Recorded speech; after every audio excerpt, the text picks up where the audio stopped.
kemudian misalkan dengan diartikan barang siapa yang berhukum tidak berhukum dengan hukum Allah, maka dia adalah termasuk orang-orang yang kafir. Karena orang yang menganut Islam substansi, Islam yang inklusif, mengartikan bahwa barang siapa yang tidak berhukum dengan prinsip-prinsip hukum yang datang dari Allah, maka dia termasuk orang-orang kafir. Hanya prinsip-prinsip yang dijabarkan oleh Allah di dalam Al-Quran, bagaimana kita menerapkan hukum. Karena bentuk negara, sistem pemerintahan tidak pernah disebutkan di dalam Al-Quran. Artinya kita sebagai orang Islam boleh memilih mau seperti apa bentuk negara, mau seperti apa sistem pemerintahan. Tidak mesti harus berbentuk khilafah misalkan, atau tidak bisa mengatakan bahwa demokrasi itu tidak sesuai dengan ajaran Islam. Tidak seperti itu, ya. Karena kalau kita berbicara masalah demokrasi, apa artinya demokrasi? Demokrasi yang dikemukakan oleh Abraham Lincoln, Presiden Amerika yang ke-16, disebutkan bahwa government of the people, by the people, and for the people. Atau arti yang sering kalian ketahui, yang sering kalian kemukakan biasanya adalah pemerintahan dari rakyat, oleh rakyat, dan untuk rakyat. Itu demokrasi. Nah, demokrasi katanya mereka yang menganut, yang memperjuangkan tegaknya khilafah di dunia ini, itu dikatakan tidak sesuai dengan ajaran Islam. Padahal dalam Islam demokrasi itu diajarkan, ya. Dalam Islam demokrasi itu diajarkan. Bahkan Rasulullah mengajarkan demokrasi dan menerapkan sistem demokrasi dalam pemerintahannya. Apa contohnya? Contoh sistem demokrasi dalam pemerintahan Rasulullah. Karena dalam sistem demokrasi itu biasanya adalah menganut sistem permusyawaratan, bermusyawarah yang didahulukan, ya. Bermusyawarah untuk menentukan kebijakan-kebijakan dalam sebuah pemerintahan. Itu sistem demokrasi. Nah, Rasulullah ternyata itu juga menerapkan sistem demokrasi. Contohnya ketika menghadapi perang Badar, ya. Rasulullah itu mengambil pendapatnya sahabat, bahwa dari kalangan Ansor, bahwa kalau dalam perang Badar itu posisi orang Muslim dan para Muslim harus menempati tempat yang strategis atau tempat tertentu. Ini kan mengambil pendapatnya sahabat. Kemudian dalam menghadapi orang kafir Quraisy di perang Uhud, itu kan ada dua opsi yang ditawarkan, yang dirapatkan pada waktu itu. Opsi pertama, umat Islam menunggu orang kafir Quraisy di Madinah. Opsi yang kedua, umat Islam menunggu atau menjemput orang kafir Quraisy di Gunung Uhud. Walaupun katanya kafir, umat Rasulullah sendiri lebih sepakat seandainya menunggu orang kafir Quraisy di Madinah. Tapi karena mayoritas sahabat itu mengatakan harus menjemput orang kafir Quraisy di Gunung Uhud, maka Rasulullah mengikuti pendapat mayoritas. Kalau dalam bahasa Arab yang kita kenal itu dengan istilah as-siyadatus sya'biyah, kedaulatan rakyat. Atau dengan bahasanya kiai, demokrasi itu adalah as-siyadatu fi yadis sya'bi, bahwa kedaulatan ada di tangan rakyat. Atau katanya beliau as-sultatu fi yadil ummah, bahwa yang punya otoritas itu adalah umat, otoritas ada di tangan umat. Atau dalam bahasa yang lain, as-siyadatu lisya'bi atau as-siyadatu fi yadis sya'bi. Itu demokrasi, ya. Acuan daripada demokrasi aksariyah, ya, pengambilan dari suara terbanyak itu dalam demokrasi.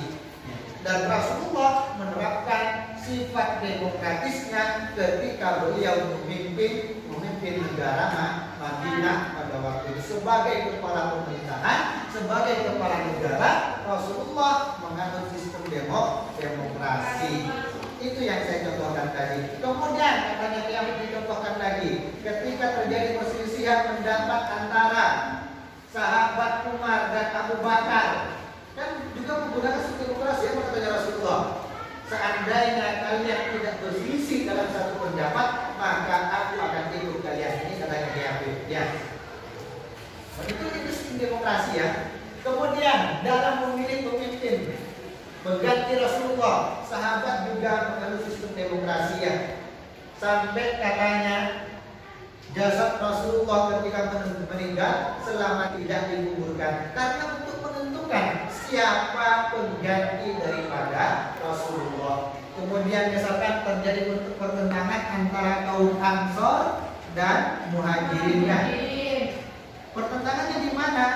Karena katanya kaum Ansor itu berapat di salah satu tempat mengatakan bahwa orang Muhajirin itu harus mengangkat pemimpinnya. Orang Ansor juga harus mengangkat pemimpinnya. Kemudian karena pada waktu itu Abu Bakar dan sahabat yang lain datang ke pertemuan itu mengikuti rapat pada waktu itu, kemudian Abu Bakar menawarkan sebuah solusi. Abu Bakar menawarkan bagaimana yang menjadi pemimpin itu adalah dari kalangan Muhajirin, orang Islam Quraisy yang menjadi pemimpin. Sementara kaum Ansor itu dijadikan sebagai wazir, pembantu atau wakilnya saja. Itu katanya Abu Bakar. Ini yang tidak diterima oleh kaum Ansor. Kenapa kaum Ansor tidak menerima?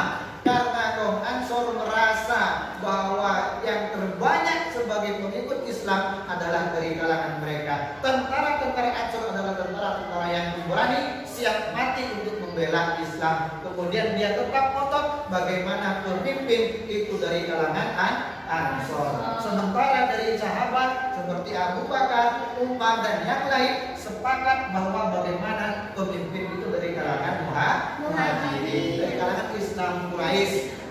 Apa alasannya Abu Bakar? Sampai Abu Bakar itu membaca sebuah ayat bahwa ketika menyebutkan tentang Muhajirin dan Ansor di dalam Al-Quran, selalu yang didahulukan adalah Muhajirin ya.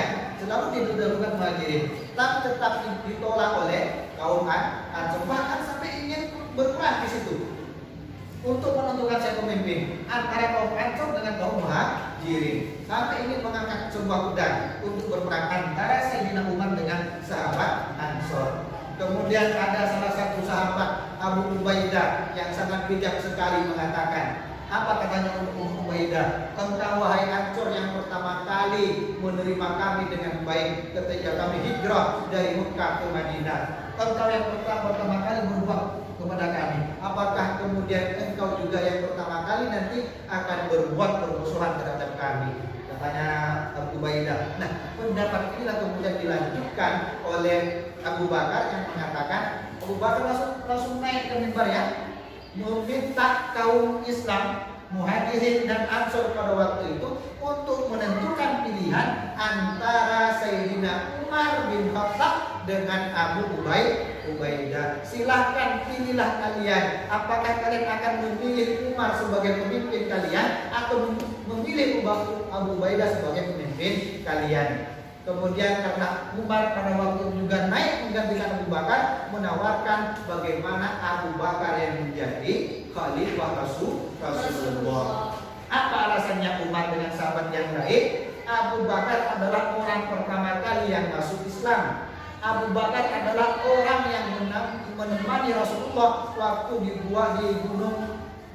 Gua Gosur ya, yang dikejar-kejar oleh kafir Quraisy itu. Abu Bakar adalah orang yang sangat dermawan. Bahkan Abu Bakar adalah orang yang diminta untuk menggantikan Rasulullah mengimami orang muslimnya sholat. Itu kan Abu Bakar. Maka yang pantas katanya Umar untuk menggantikan Rasulullah adalah Abu Bakar. Nah, semua yang berbaiatlah kepada Abu Bakar sebagai pengganti daripada Rasulullah. Itu kan sifat demokrasi ya. Sahabat sifat demokrasi. Padahal kelompok tertentu mengatakan bahwa pada zaman sahabat Khalifah Rasyidin itu tidak pernah menggunakan sistem demokrasi, katanya menggunakan sistem monarki. Padahal dari contoh-contohnya, dari sejarah-sejarahnya semuanya menggunakan sistem demokrasi. Pengangkatan Abu Bakar sebagai pengganti daripada Rasulullah itu menggunakan sistem demokrasi. Begitu juga dengan sahabat-sahabat yang lain. Kemudian